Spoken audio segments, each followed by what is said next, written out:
Hello बच्चों, आज मैं आपको क्लास 10 जिसका सब्जेक्ट है मैथमेटिक्स इसकी वर्कशीट नंबर 76 समझाऊंगी, जिसकी डेट है मेरे पास 22 जनवरी 2021।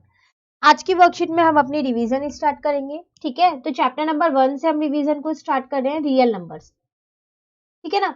देखो, रियल नंबर्स आपको पता है दो तरीके से हो सकते हैं, एक रैशनल नंबर और एक इरेशनल नंबर। पहले थोड़ा सा इंट्रोडक्शन समझ लेते हैं, फिर क्वेश्चंस को करेंगे। तो दो तरीके से हो सकते हैं ना, रैशनल और इरेशनल। अब रैशनल नंबर कौन से नंबर्स होते हैं? ये वो नंबर्स होते हैं जिनको हम पी अपॉन क्यू की फॉर्म में लिख सकते हैं, है ना। जिन भी नंबर को हम पी अपॉन क्यू की फॉर्म में लिख सकते हैं, प्लस इसके साथ एक कंडीशन लगी हुई होती है, वो क्या कि क्यू जो है वो कभी भी जीरो नहीं होना चाहिए। क्यों? क्योंकि अगर क्यू जीरो हो गया सॉरी, अगर क्यू जीरो हो गया तो जो डिनोमिनेटर है वो तो जीरो बन गया। अब फिर आप ऊपर कोई भी नंबर ले लो, उसको डिवाइड करोगे ना तो वो डिवाइड नहीं होने वाला, वो इनफाइनाइट आने वाला है फिर। तो इसलिए रैशनल नंबर के साथ ये कंडीशन लगी होती है कि वो पी अपॉन क्यू की फॉर्म में तो होंगे, साथ के साथ में क्यू जीरो नहीं होगा। ठीक है, अब बात आती है इरेशनल नंबर की। तो इरेशनल नंबर वो नंबर्स होते हैं जो हम पी अपॉन क्यू की फॉर्म में नहीं लिख सकते। तो इसका मतलब यहाँ पर ये पी अपॉन क्यू नहीं होता। तो जिन भी नंबर को हम पी अपॉन क्यू की फॉर्म में नहीं लिख सकते, उनको हम क्या बोलते हैं? Irrational numbers. ठीक है, उसके बाद बात आती है इनके डेसिमल एक्सपेंशन की। तो देखो, डेसिमल का मतलब आप सबको पता है, पॉइंट लगाना। ठीक है, जैसे अगर मैं आपको बोलूं 2/5 है, इसका डेसिमल फॉर्म क्या होगा? आप क्या करने वाले हो? 5 को बाहर रखने वाले हो, 2 को अंदर रखने वाले हो, डिवाइड करने वाले हो। अब 5 की टेबल में 2 तो नहीं आता है, तो आप यहाँ पॉइंट लगाओगे, 0 लगा दोगे, है ना। तो 5 4 जाए, यहाँ पर 20 आ गया। तो इसका डेसिमल एक्सपेंशन ये आ गया। आगे नहीं आ गया, इसको बोलते हैं डेसिमल एक्सपेंशन। ठीक है, अब रैशनल नंबर के दो डेसिमल एक्सपेंशन होते हैं, कौन कौन से? एक होता है हमारे पास टर्मिनेटिंग और एक होता है हमारे पास नॉन टर्मिनेटिंग। ठीक है, जैसे कि यहां पर लिखा हुआ है, लेकिन यहां पर एक छोटी सी चीज और मैं ऐड करूंगी नॉन टर्मिनेटिंग के साथ, नॉन टर्मिनेटिंग बट रिपीटिंग। ठीक है, अब इन दोनों का मतलब क्या है? टर्मिनेटिंग मतलब जैसे कि अभी मैंने आपको एग्जांपल दिया ना, ये टर्मिनेटिंग ही है। कैसे? देखो, ये पूरा पूरा कट हो गया, 0 आ गया ना आंसर, तो इसको हम बोलते हैं terminating decimal expansion of rational number. I repeat, terminating decimal expansion of rational number. ठीक है, जो पूरा पूरा खत्म हो जाए, या फिर इसको हम दूसरे तरीके से, ये तो मैंने आपको डिवाइड करके बताया, बिना डिवाइड करे क्या मैं किसी भी नंबर को बता सकती हूँ कि वो टर्मिनेटिंग है या नॉन टर्मिनेटिंग है? बिल्कुल बता सकती हूँ। अगर उसका जो डिनोमिनेटर है वो 2n इंटू 5m की फॉर्म में है, तो अगर आपको ये बोले कि कोई भी नंबर को आप ये बताओ कि टर्मिनेटिंग है या नहीं है, और डिवाइड करके नहीं बताना, तो आप कैसे बताने वाले हो? तो आप पता है क्या करो, जो वो क्यू है ना, उसका जो डिनोमिनेटर है उसके फैक्टर्स निकाल लो। अगर उसके फैक्टर 2 और 5 की फॉर्म में ही आते हैं तो वो टर्मिनेटिंग है। लेकिन अगर उसके फैक्टर 2 और 5 की फॉर्म में नहीं आते, मतलब कि इसके साथ कोई और नंबर भी जुड़ जाता है, जैसे 3 7, कोई भी नंबर जुड़ जाता है, तो वो नॉन टर्मिनेटिंग बट रिपीटिंग होगा। ठीक है, अब नॉन टर्मिनेटिंग बट रिपीटिंग आपको ऐसे तो पता चल गया। अब अगर मैं आपसे बोलूं कि लॉन्ग डिवीजन से कैसे होता है, तो देखो, लॉन्ग डिवीजन से होता है जिसको हम डिवाइड करें तो वो पूरा पूरा डिवाइड नहीं हो रहा और बार बार वही नंबर रिपीट होता जा रहा है, उसको हम बोलते हैं नॉन टर्मिनेटिंग बट रिपीटिंग। ठीक है ना। चलिए, रैशनल नंबर यहां हमने खत्म कर दिया, अब बात करते हैं इरेशनल नंबर की। इरेशनल नंबर का डेसिमल एक्सपेंशन सिर्फ एक ही तरीके से होता है, वो होता है नॉन टर्मिनेटिंग। अब ये दोनों तो सेम सेम हो गए, नॉन टर्मिनेटिंग यहां पर भी लिखा है और यहां पर भी लिखा है ना। लेकिन ये non terminating but non repeating होता है।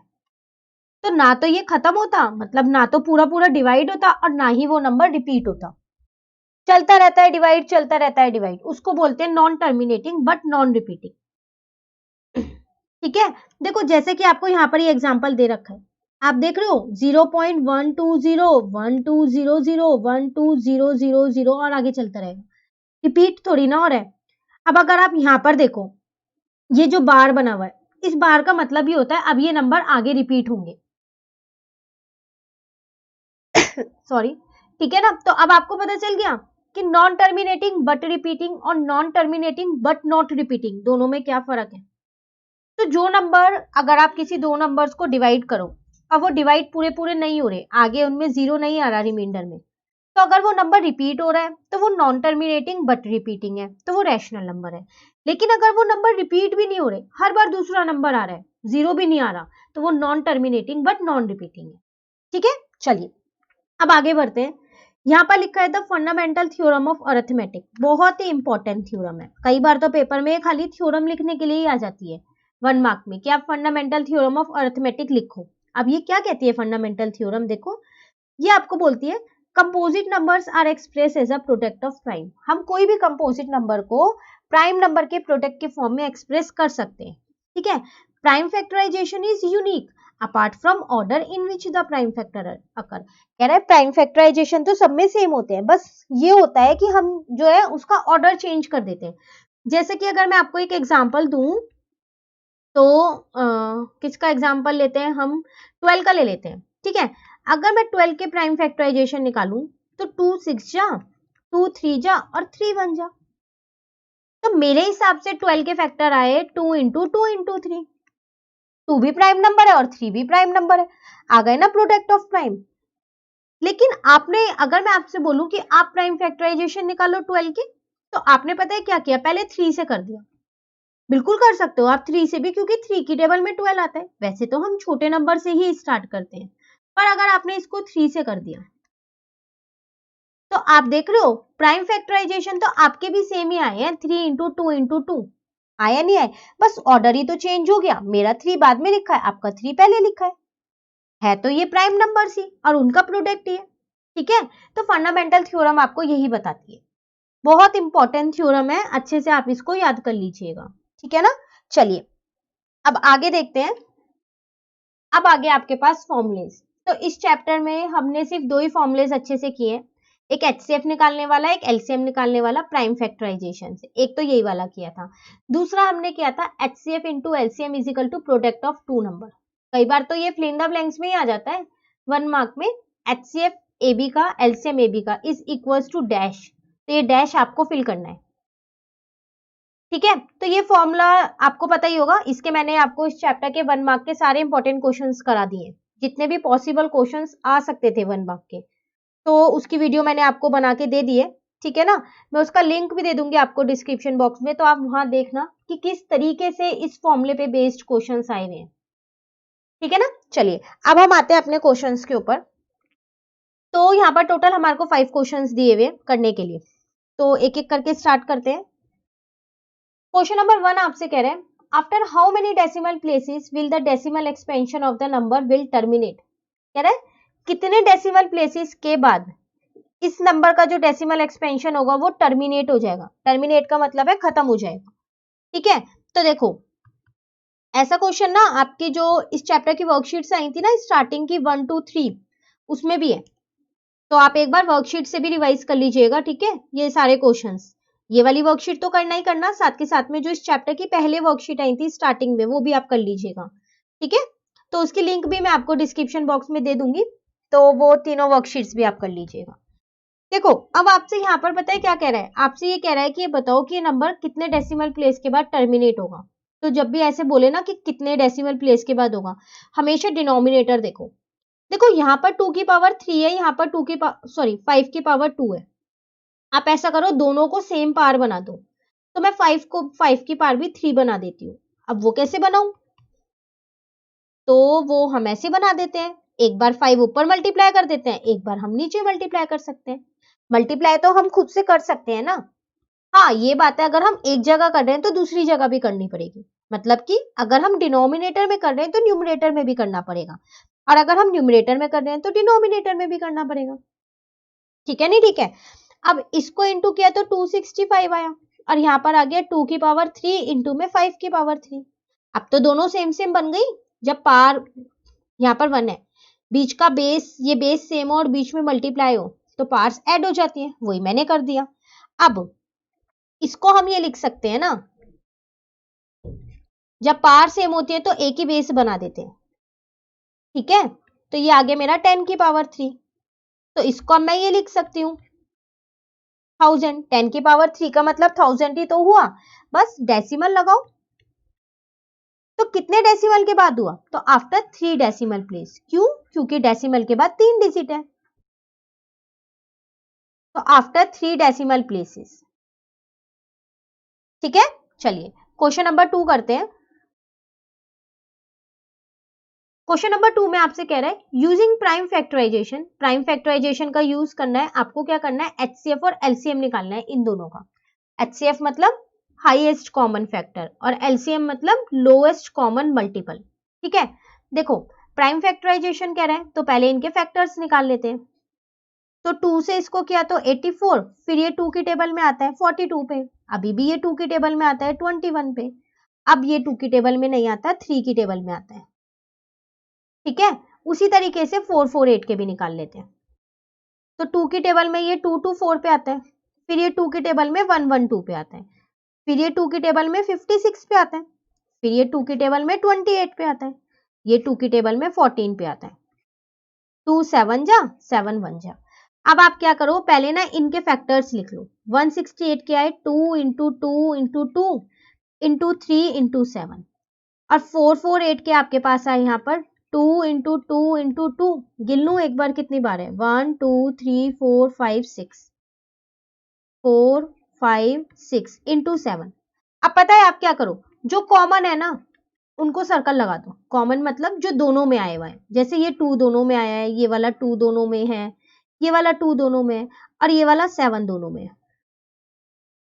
अब जो कॉमन होते हैं ना उनको एक एक बारी लिखते हैं, जैसे इन दोनों 2 का एक 2, इन दोनों 2 का एक 2, इन दोनों 2 का एक 2, और इन दोनों 7 का एक 7, वही आपका एचसीएफ आ जाएगा। तो अब आप इसको मल्टीप्लाई करो, जब आप इसको मल्टीप्लाई करोगे तो 56 आएगा। चलिए एचसीएफ तो निकल गया, अब बात आती है एलसीएम की, तो मैं यहां निकाल देती हूँ एलसीएम। ठीक है, तो जो आपने एचसीएफ लिखा ना उसको आप ऐसे ही लिख दो जितना एचसीएफ में लिखा था। ठीक है, अब इसके साथ साथ जो ये बच गया, क्या बच गया, एक तो ये 3 बच गया, एक ये 2 बच गया, एक ये 2 बच गया, एक ये 2 बच गया, उसको भी लिख दो। तो एक 3 बचा और 3 बार 2 बचा। ठीक है, अब जब आप इन सबको मल्टीप्लाई करोगे तो आपका एलसीएम आ जाएगा। ठीक है, तो ये था प्राइम फैक्टराइजेशन से एचसीएफ और एलसीएम निकालने का तरीका।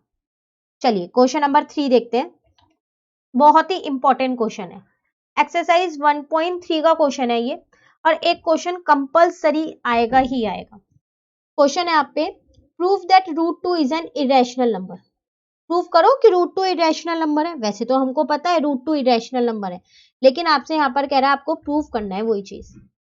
ठीक है, तो अब ये रूट 2 आए, रूट 3 आए, रूट 5 आए, रूट 7 आए, रूट 11 आए, सब में तरीका यही लगना है, बस रूट के अंदर जो नंबर है वो चेंज हो जाएगा।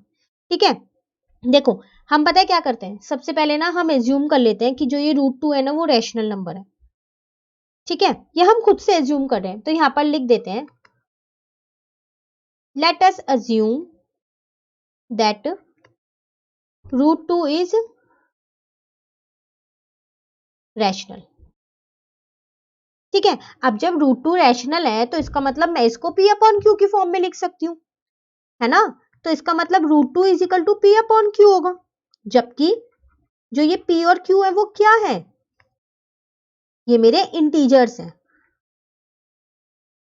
ठीक है, और एक और चीज, कंडीशन अभी हमने क्या की थी कि Q जो है वो 0 के इक्वल नहीं होता। ठीक है, उसी के साथ साथ एक और चीज है, वो क्या, कि जो ये P और Q है ना ये को प्राइम नंबर्स है। अब बात आती है को प्राइम नंबर्स कौन से होते हैं, तो को प्राइम नंबर्स वो नंबर्स होते हैं जिनका एचसीएफ 1 होता है, मतलब जिनका कॉमन फैक्टर ना 1 होता है। ठीक है, 1 के अलावा उनका कोई और भी फैक्टर नहीं होता। ठीक है ना, तो मैं यहां पर साथ साथ लिख देती हूँ, that is P and Q have no common factor except 1। 1 के अलावा इनका कोई और कॉमन फैक्टर नहीं होता है। ठीक है, अब देखो मैंने पता है क्या किया, इस वाले Q को ना मैं इधर ले गई, तो P is equal to root 2 Q आ गया।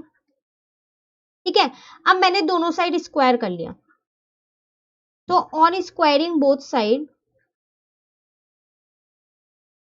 तो P का स्क्वायर करूंगी तो P स्क्वायर आएगा, रूट 2 का स्क्वायर करूंगी तो 2 आएगा, और Q का स्क्वायर करूंगी तो Q स्क्वायर आएगा। ठीक है, अब आप देख रहे हो कि जो ये 2 है ये p स्क्वायर को डिवाइड कर रहा है, ये यही तो लिखा है ना। इस 2 को मैं इधर ले गई तो डिवाइड का ही तो हो गया, ठीक है। तो वो चीज मैंने यहां लिख दी, 2 डिवाइड्स p स्क्वायर। एक सेकेंड, इसको हम p कर देते हैं।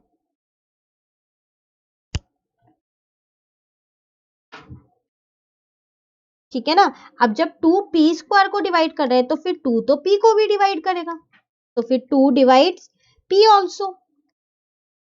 अब p क्या था मेरे पास, p is an even integer, ये तो मेरा इवन इंटीजर था, ठीक है। इसका मतलब जब ये 2 p को डिवाइड कर रहा है तो p का फैक्टर है फिर तो ये, है ना। And 2 is a factor of p। लेकिन हमने तो स्टार्टिंग में बोला था कि p और q के और कोई फैक्टर होंगे ही नहीं 1 के अलावा, पर p का तो फैक्टर है 2। तो इसका मतलब यहाँ पर हमने जो ये स्टार्टिंग में लिया है ना, एज्यूम के रूट 2 रैशनल नंबर है, ये कहीं ना कहीं पर गलत एज्यूम किया। चलिए एक बार देखते हैं क्या q का भी कोई और फैक्टर हो सकता है। तो अब हमने पता है क्या किया, हमने लेट कर लिया कि जो ये p है ना वो उसको हमने 2m मान लिया। m कुछ नहीं है, यहाँ पर एक इंटीजर ही है, m इज एन इंटीजर, ठीक है। अब देखो फिर से मैंने स्क्वायरिंग बोथ साइड कर दी, तो अब ये बन गया मेरा p स्क्वायर और यहाँ पर आ गया 2 2 जा 4 और m स्क्वायर। अब पता है मैंने क्या किया, इस p स्क्वायर की जगह ना यहाँ पर 2q स्क्वायर लिख दिया, लिख सकती हूँ, यहां से लिया है, ठीक है।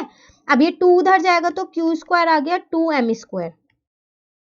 तो देखो फिर ये तो वही आ गया ना, q स्क्वायर अपॉन में 2 is equal to m square.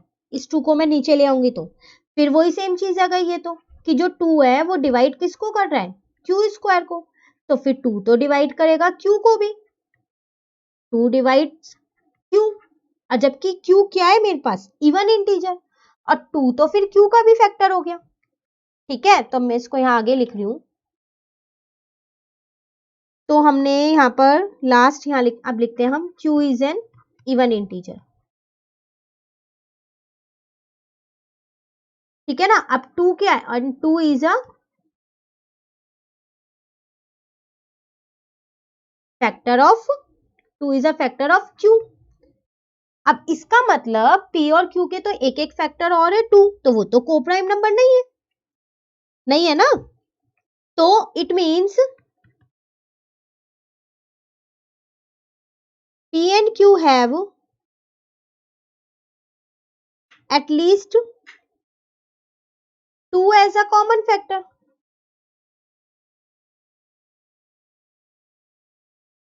ठीक है। पर ये तो फिर हमारा जो हमने एज्यूम किया वो गलत कर रहा है, तो इसका मतलब अवर अजम्पशन इज रॉन्ग,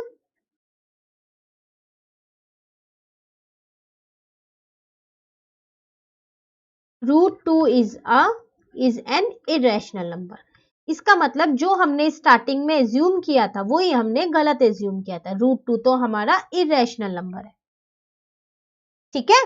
चलिए क्वेश्चन नंबर 3 कंप्लीट हो गया। अब देखते हैं क्वेश्चन नंबर 4। क्वेश्चन 3 बहुत इंपॉर्टेंट है, तो आप इसे अच्छे से कर लीजिएगा, ठीक है। देखिए क्वेश्चन नंबर 4 में कह रहे हैं without actual performing the long division determine the decimal expansion terminating और non terminating of the given rational number. कह रहा है लॉन्ग डिवीजन नहीं करना, आपको डिवाइड नहीं करना, बिना डिवाइड करे बताओ जो ये आपको नंबर दे रखा है इसका डेसिमल एक्सपेंशन टर्मिनेटिंग होगा या नॉन टर्मिनेटिंग रिपीटिंग होगा। तो अभी हमने किया था कि अगर हमें बिना डिवाइड करे बताना हो तो कैसे बताने वाले हैं हम, जो इसका डिनोमिनेटर है उसके फैक्टर निकाल लेते हैं, है ना। तो चलिए वही कर लेते हैं। तो ये तो 2 की टेबल में जाता है 800 पे, फिर 2 की टेबल में 400 पे, फिर 2 की टेबल में 200 पे, फिर 2 की टेबल में 100 पे, 2 की टेबल में 50 पे, 2 की टेबल में 25 पे, 5 की टेबल में 5 पे, फिर 5 की टेबल में 1 पे। तो 1 2 3 4 5 6, तो 2 की पावर 6 इंटू 5 की पावर 2। आप देख रहे हो इसका जो न्यूमरेटर है वो 2n इंटू 5m की फॉर्म में ही आया है ना। इसका मतलब ये क्या होगा, ये हमारे पास है टर्मिनेटिंग, ठीक है। चलिए सेकेंड पार्ट देखते हैं। यहाँ तो पहले से ही फैक्टर निकाल के दिए, चलो अच्छी बात है, तो ये जल्दी होने वाला है ये वाला पार्ट। तो आप देखो 2 की भी फॉर्म है, 5 की भी फॉर्म है, साथ साथ 7 की भी फॉर्म है, पर टर्मिनेटिंग में तो सिर्फ 2 और 5 की होनी चाहिए। तो इसका मतलब ये क्या है मेरे पास, non terminating, non terminating repeating. ठीक है, चलिए थर्ड वाला देखते हैं। इसके भी फैक्टर निकाल के दे रखे हैं, तो 2 और 5 की फॉर्म में तो है, तो इसका मतलब ये क्या है मेरे पास, ये है मेरे पास टर्मिनेटिंग। क्वेश्चन 4 तो बहुत आसान था, जल्दी से हो गया। ठीक है, अब क्वेश्चन 5 देखते हैं। तो क्वेश्चन 5 में आपसे कह रहे हैं, for the given decimal expansion of the numbers tick the correct option. MCQ है, टिक करना है। फर्स्ट पार्ट आपसे यहाँ कह रहा है 28.34562 कह रहा है ये रैशनल नंबर है इरेशनल। तो देखो आप इसको तो P अपॉन Q की फॉर्म में लिख सकते हो ना। कैसे लिख सकते हैं, पॉइंट हटा दो, पॉइंट के बाद 1 2 3 4 5 6, तो नीचे 6 0 लगा दो, लिख सकते हो। इसका मतलब ये क्या है आपके पास, ये आपके पास रैशनल नंबर है, आपको सिर्फ टिक करना है। ठीक है, सेकेंड पार्ट। अब यहां देखो जरा, ये डॉट डॉट बने हुए हैं, तो इसका मतलब ये अभी आगे भी चल रहा है, तो रैशनल है इरेशनल है, तो ये नॉन टर्मिनेटिंग है, इतना तो पता चल रहा है, खत्म नहीं हो रहा इसका डिवाइड। अब नॉन टर्मिनेटिंग भी मैंने तो 2 पढ़े थे, है ना। कौन कौन से 2 पढ़े थे, एक टर्मिनेटिंग नॉन टर्मिनेटिंग में रिपीटिंग और एक नॉन रिपीटिंग। तो ये रिपीटिंग है नॉन रिपीटिंग है ना, ये तो रिपीट ही नहीं हो रहा, 0 फिर 2 बार 0 फिर 3 बार, नहीं हो रहा ना। तो नॉन टर्मिनेटिंग नॉन रिपीटिंग है, वो कौन सा था, वो था मेरे पास इरेशनल नंबर, तो ये आ जाएगा मेरा इरेशनल। ठीक है, लास्ट पार्ट, थर्ड पार्ट। यहां लिखा है 2.35, लेकिन उसके ऊपर बार लगा हुआ है। इस बार का मतलब है ये बार बार रिपीट हो रहा है, तो ये नॉन टर्मिनेटिंग जरूर है बट रिपीटिंग है, तो ये कौन सा हो गया, ये हो गया मेरा रैशनल नंबर। ठीक है, तो ये हो गया आपका क्वेश्चन 5 खत्म। इसी के साथ आपके ये वाली वर्कशीट नंबर 76 कंप्लीट हो गई। चैप्टर नंबर 1 की रिवीजन थी इसमें आपके पास। ठीक है, तो इस चैप्टर की जो 3 वर्कशीट्स आई हैं स्टार्टिंग में, वो भी आप कर लीजिएगा, ये वाली वर्कशीट भी कर लीजिएगा। ठीक है, साथ के साथ जो 1 मार्क के क्वेश्चंस मैंने आपको करवाए हैं वो भी अच्छे से कर लेना, ताकि आपको HCF और LCM वाले क्वेश्चन कैसे आएंगे पता चल जाए। ठीक है ना। अब वर्कशीट नंबर जो 77 है वो हम अपनी नेक्स्ट वीडियो में करेंगे। तो अगर आपको ये वीडियो अच्छी लगी तो आप इसे लाइक जरूर कीजिएगा और मेरे चैनल को सब्सक्राइब कीजिएगा। Thank you.